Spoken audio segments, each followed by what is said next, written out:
Survei Litbang Kompas 100 hari pemerintahan Prabowo Gibran, 80,9% publik menyatakan puas.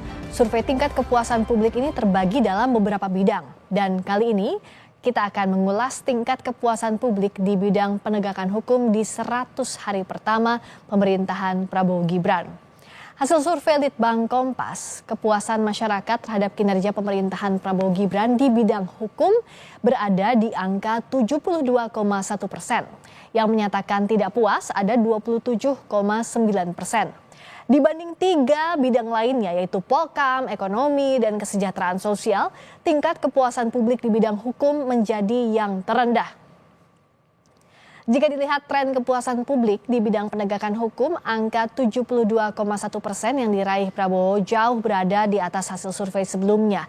Di survei terakhir Juni 2024, tingkat kepuasan publik terhadap pemerintah di bidang hukum hanya berada di angka 57,4%.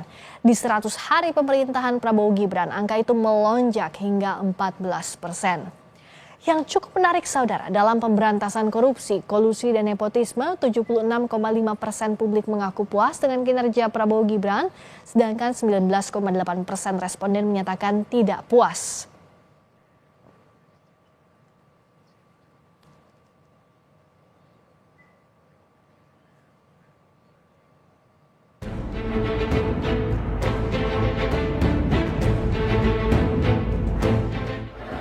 Saya akan sisihkan anggaran khusus untuk pemberantasan dan pengejaran koruptor ini. Kalaupun dia lari ke Antartika, aku kirim pasukan khusus untuk nyari mereka di sana. Ngerampok triliunan, kalau triliunan, ratusan triliun. Jaksa Agung naik banding nggak? Naik banding. Vonisnya ya 50 tahun begitu kira-kira. Ada yang mengatakan Prabowo mau maafkan koruptor. Bukan begitu yang kau curi kau kembalikan. Bukan saya maafkan koruptor, tidak. Saya mau sadarkan mereka.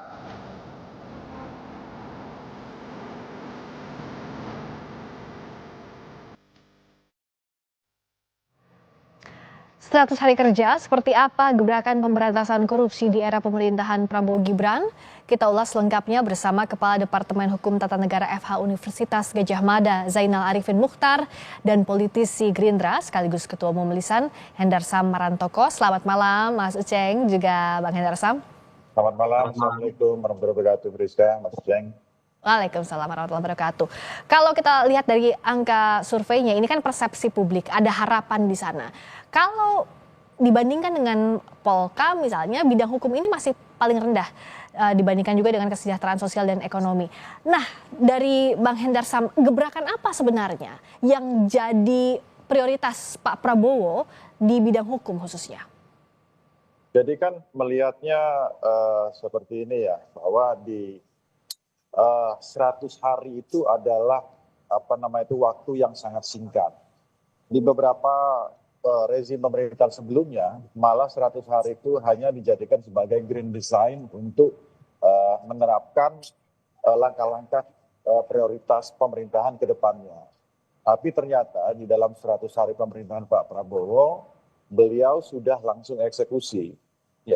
Jadi tidak hanya sekedar menetapkan grand design saja, tapi sudah di beberapa bidang, termasuk di masalah penegakan hukum, sudah melakukan eksekusi langsung secara strategik, termasuk salah satunya di bidang hukum.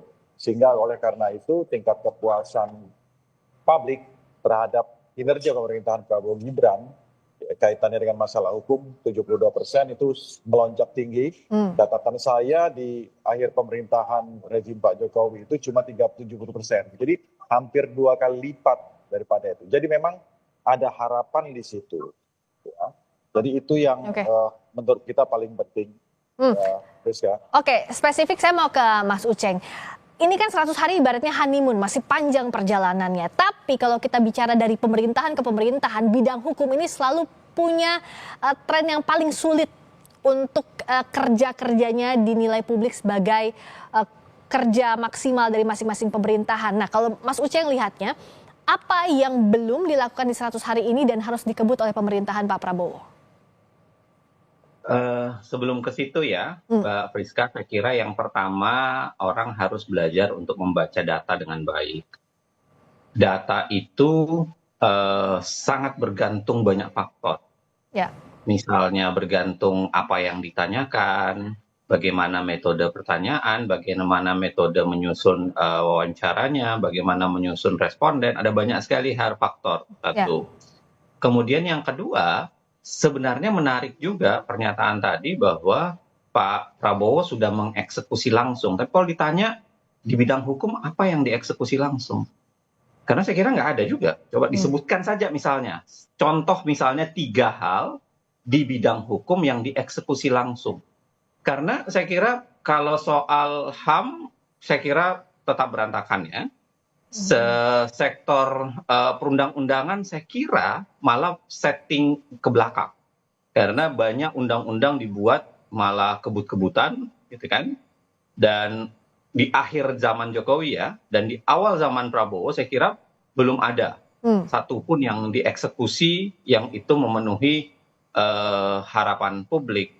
Kalau dikatakan kinerja kejaksaan, kepolisian, dan KPK, mohon maaf, saya kira kejaksaan masih yang sama orangnya, kepolisian masih yang sama sebelumnya, lalu kemudian KPK juga mengalami perubahan, tapi perubahannya tidak juga dianggap sebagai luar biasa oleh publik. Ya.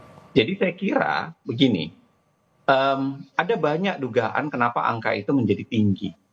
Kita nggak bisa mengatakan langsung ujuk-ujuk bahwa ini ada yang langsung dieksekusi.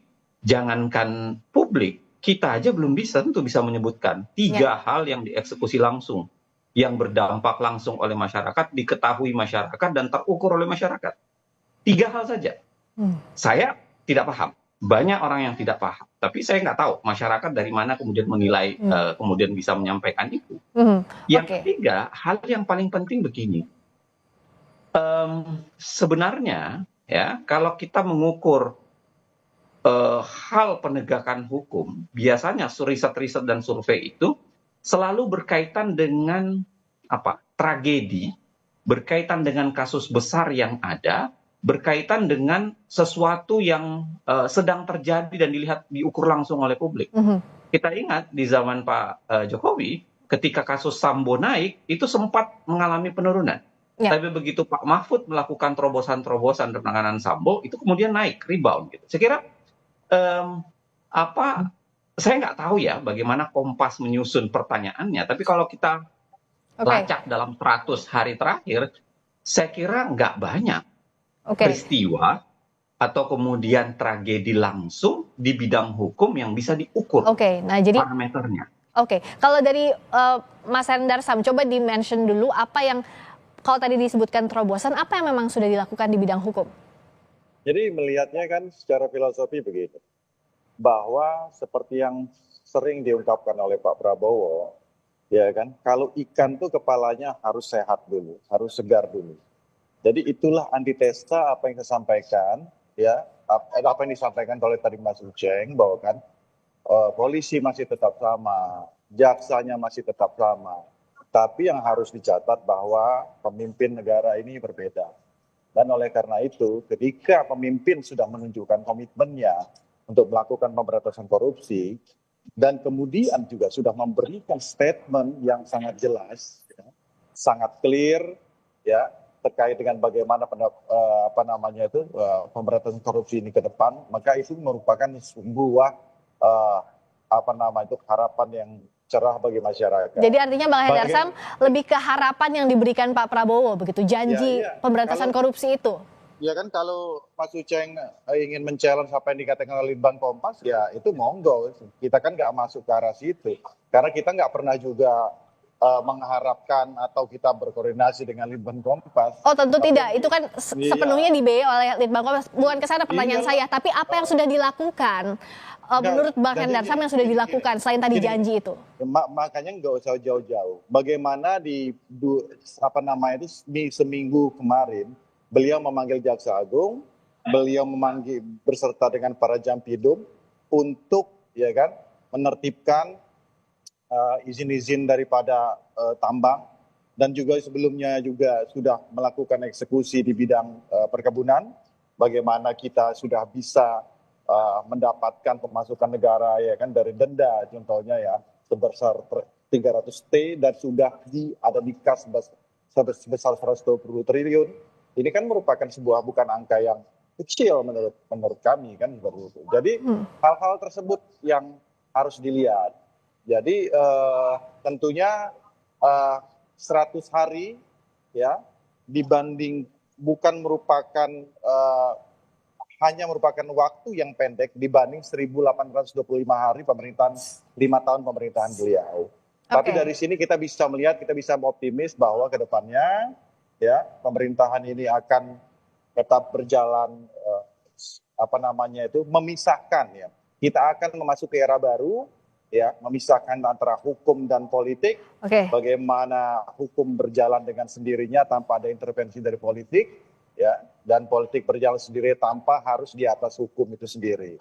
Kalau dari Mas Uceng sebenarnya apa yang harus pemerintah lakukan kalau memang mau serius di bidang hukum?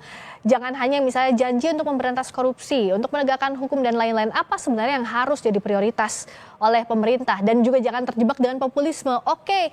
Persepsi secara general publik baik, tapi kan persepsi belum tentu sesuai dengan apa fakta yang dikerjakan oleh pemerintah. Nah, artinya apa PR yang harus dikerjakan pemerintah, Mas Uceng? Saya sebenarnya begini, sederhana saja. Kan saya minta sebutkan saja 3 hal yang langsung terukur. Kalau tadi disebutkan tidak ada yang terukur tuh. Janji-janji itu jangan salah, Jokowi jauh lebih kuat janjinya. Kalau kita baca 2014 di awal itu lebih lengkap menurut saya nawacitanya dibanding Astacita, menurut saya ya, kalau baca bidang hukumnya. Plus kalau kita bicara soal majalah internasional, menaruh New Hope, di dalam negeri saya kira tinggi. Pak Jokowi langsung mencontohkan tidak beli maung, tapi kemudian naik pesawat komersil dan lain sebagainya. Saya kira kalau contoh clear itu tinggi sekali. Tapi enggak juga naik. Saya kira bukan itu, nggak bisa kita bahas untuk mengatakan omon-omon tingkah laku 1-2 itu langsung bisa menaikkan. Ya, itu satu. Kemudian yang kedua begini, kalau kita lacak baik-baik ya, sebenarnya manggil Jaksa Agung itu dilakukan Pak Jokowi juga di awal. Di bulan Desember dia sudah melakukan konsolidasi. Mulai dari polisi, Jaksa Agung. Jadi menurut saya enggak parameter yang tidak bisa diukur sama sekali. Satu. Yang kedua begini, kalau kita mau angka asli, terakhir itu adalah indeks persepsi korupsi. Nah, jangan salah. Indeks persepsi korupsi itu bukan hanya sekedar soal korupsi. Itu 9 survei besar internasional dengan 13 variabel, lalu kemudian dikalibrasi. Itu isinya banyak sekali. Mulai dari indeks negara hukum, lalu kemudian indeks demokrasi, political economic risk consultancy, ada banyak sekali tuh parameter. Di situ kita sedikit agak lumayan di wilayah kepemiluan, tapi yang lainnya hancur. Misalnya indeks negara hukum kita itu dari poin 10 3,2 atau 3,3. Nah, kalau kita mau angka itu barangkali, dan saya kira 100 hari terlalu cepat untuk kemudian menghitung dengan secara angka gitu. Nah, tapi kalau begini deh, kalau indeks negara hukum Indonesia mengalami kenaikan paling tidak dari 2024 yang 3,3, lalu kemudian bisa naik di masa zaman pemerintahan Pak Prabowo, nah artinya itu ada, mudah terukurnya gitu. Jadi kalau ujuk-ujuk tidak ada faktor luar biasa, lalu kemudian saya kira jangan-jangan ini masih variabel yang terbawa dari proses pemilu saja. Jadi terbawa arus pemilu, kepercayaan, lalu kemudian trust dan lain-lain ya. Pula ada ada Baik. efek Pak Jokowi di sana. Jangan-jangan itu sebenarnya Oke, baik. yang membentuk Ya, angka 89. saya mau ke Bang Hendra Sam, singkat saja. Jadi apa yang akan dilakukan untuk mewujudkan Astacita, terutama untuk meningkatkan indeks persepsi korupsi dan juga sebagai negara hukum lebih baik lagi seperti yang tadi Bang Uceng katakan. Mas Hendra Sam, singkat saja. Iya, bahwa memang yang pasti keseriusan ya. Kalau saya mau kasih contoh ya, ini banyak sekali. Catatan saya juga udah banyak nih. Oke, tapi singkat saja apa? Tapi nggak usah stepnya? ya, nggak usah kita. Jadi bahwa contoh seperti kasus masalah pagar laut, kami berkomitmen keras, kita berkomitmen keras, ini akan kita usut sampai ke akar-akarnya. Oke. Bahwa pembentuk, Baik. bahwa jadi begini ya kan, Ya. bagaimana kita menganalogikan Dewi Temis ya, Dewi Keadilan, bahwa pemberantasan korupsi itu tidak boleh pandang bulu, Oke, tidak baik. boleh melihat kepada siapa yang ada di belakangnya, ya kan? Baik. Tidak boleh melihat kepada hitung-hitungan politik. Itu saya rasa paling penting untuk dilakukan pada saat ini, perbaikan kita ke depannya. Sehingga oleh karena itu, Ya. sebagai Pak Prabowo Baik. adalah orang yang tidak terikat dengan masa lalu, tidak mempunyai hutang budi dengan siapapun, ya kan? Oke. Bahwa beliau ke depannya akan menjadi garda terdepan dalam pemberantasan korupsi, itu Baik. yang paling penting. Oke, janji ini akan ditagih 100 hari pertama Ya sudah dong. dilalui, tapi Ya. nanti akan terus diawasi oleh Mas Uceng, oleh seluruh rakyat Indonesia, apa Astacitanya bisa terwujud terutama dalam Ya. bidang hukum ini. Terima kasih Kita tunggu. atas tunggu. waktunya Kepala Departemen Terima Hukum kasih. Tata Negara FH UGM, Mas Zainal Arifin Mukhtar dan Mas Hendra Samaranto. Terima kasih, selamat malam. Selamat malam.